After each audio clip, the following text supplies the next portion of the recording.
fazer uma pergunta que é interessante também. Eu não me considero cristão, mas eu já vi até pessoas que não são falando da importância dos valores cristãos na sociedade, ou então do valor da igreja como mote, até para salvar pessoas e tudo. Eu queria saber a tua opinião, tipo assim, como é que hoje tu consegue ver, tem coisas positivas na igreja, ou o lado negativo consegue ser muito pior? Como é que tu consegue ver esse balanceamento? Vamos colocar os dois lados na balança, porque ela tem os dois lados, tá certo? Sim. Como ela tem os dois lados, eu acho muito positivo que as pessoas tenham Deus. Eu acho positivo isso, eu acho legal, bacana. As pessoas terem uma irmandade, terem com quem contar, terem com quem conversar, certo? As pessoas terem um único objeto de fé para poder as vovós fazendo os crochês, falando de suas fantasias. Eu acho legal isso. Não tem, por exemplo, a fantasia não consegue reunir pessoas no shopping, né? Todo mundo vestido de Batman, todo mundo vestido de Homem-Aranha, todo mundo vestido... Porque isso, na verdade, são os arquétipos. O arquétipo, eu tenho alguns arquétipos, Bruce Lee, Van Damme, por exemplo. Eu ia pro IAP aqui no cinema, eu não sei se é da época de vocês, mas o IAP, eu saía nas primeiras meia hora dando chute no ar. Eu saía dando voadora. Eu saía dando um chicote no ar com as pernas e tal. Eu queria ser o Van Damme, porque isso é um arquétipo, tá certo? E esse arquétipo me influenciava, me inspirava, eu achava legal. Mas chegava a certo momento que eu tinha que cair na racionalidade, na realidade que eu não era Van Damme e que aquilo era só um filme, tá bom? Pronto, só isso. Eu não vou pular do 20º, sei lá, andar para poder dizer que o super-homem tá comigo, que eu vou. Como eu falei para vocês, nós temos muitas coisas legais e positivas, só que nós temos que pensar numa área jurídica chamada proporcionalidade. É o que nós conhecemos no mundo jurídico, certo?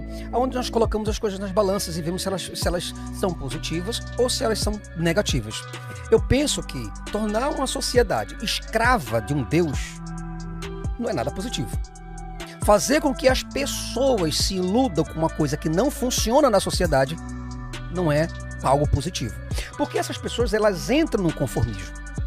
Deus vai fazer. Deus pode. Deus é. Deus tudo pode. Eu tudo posso naquele que me fortalece. E isso são frases de caminhão e frases que não funcionam na realidade. Tá certo? Você tem um Deus onde a igreja te ensine que você é uma pessoa autônoma, você é independente, você pode ser o que você quiser desde quando isso não estraga o seu convívio com as pessoas. Eu acho isso positivo.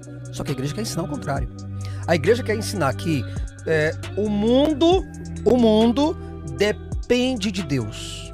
E que o governo tem que se submeter a Deus, as pessoas têm que se submeter a essa entidade, e agora os representantes desse Deus são eles. Eles que inventaram essas regras todas. Eles, através de um sentimento religioso, através de um Jesus que eles colocaram na história, esse Jesus para eles é tão real que não pode se apresentar, mas estão na cabeça deles. E eles interpretam dessa forma e querem levar a sociedade em peso a acreditar disso. E quem não acredita neles, primeiro, está condenado. Jesus falou isso, não foi? Aquele que crê será salvo.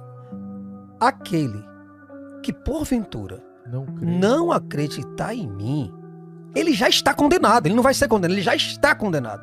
E outra, Jesus falou: onde estão aqueles que não quiseram que eu reinasse sobre eles? Onde estão eles? Tragam-nos aqui para que eu coloque o pé na cabeça deles e os matem. Quem falou isso foi Hitler? Mussolini?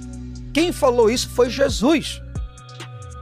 Quer dizer que a ética desse cara é pior do que a ética de Gandhi. Gandhi nunca levou ninguém pro inferno e nunca disse que você, por ser homossexual, não é você não, viu? Falando você, mas tem altas paradas sinistras de Gandhi, viu? Tem, mas você tá entendendo, eu tô falando uma comparação entre pessoas. Um cara divino jamais condenaria você. Ah, mas isso é justiça. Aonde é que tá na justiça a proporcionalidade do crime? Total. A proporcionalidade do crime de alguém que não crê, é crer. Entendeu? Agora vai ser condenado. Eu preciso colocar pai contra filho. Ele falou isso, não são palavras minhas. Eu preciso colocar pai contra filho, filho contra pai. Eu preciso colocar a nora contra a sogra, o genro contra o sogro. Eu preciso colocar nação contra nação para que vocês, através da espada, façam essa divisão. Ou você é crente ou você não é crente, você está comigo ou você não está. Ou você junta ou você espalha. Quem não é por mim é contra mim. E acabou.